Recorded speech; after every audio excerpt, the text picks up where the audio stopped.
বিশ্বজুড়ে চলমান সংঘাতের কারণে আন্তর্জাতিক বিমান শিল্পে নতুন সংকট দেখা দিয়েছে। ওয়ার রিস্ক বা যুদ্ধ ঝুঁকি বিমান সংকট। বিশেষ করে যুক্তরাষ্ট্র, ইসরায়েল ও ইরানের মধ্যে উত্তেজনা বাড়ার ফলে মধ্যপ্রাচ্যের আকাশপথকে এখন উচ্চ ঝুঁকিপূর্ণ হিসেবে বিবেচনা করছে বিমা কোম্পানিগুলো। এর ফলে যুদ্ধ ঝুঁকি বিমার প্রিমিয়াম দ্রুত বাড়ছে এবং অনেক ক্ষেত্রে কভারেজও কমিয়ে দেয়া হচ্ছে। বিশেষজ্ঞদের মতে, সংঘাতপূর্ণ অঞ্চলের কাছ দিয়ে উড়লেও বিমান সংস্থাগুলোকে বাড়তি বিমা খরচ বহন করতে হচ্ছে। অনেক সময় মাত্র 7 দিনের নোটিশেই বিমা শর্ত পরিবর্তন বা বাতিল হতে পারে।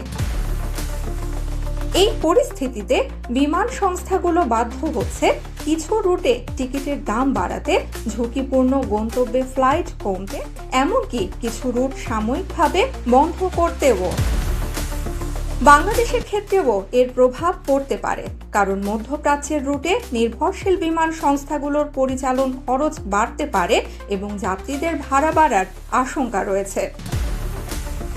বিশ্লেষকদের মতে, সংঘাত দীর্ঘস্থায়ী হলে বৈশ্বিক বিমান শিল্পে এই বিমা সংকট আরও গভীর হতে পারে।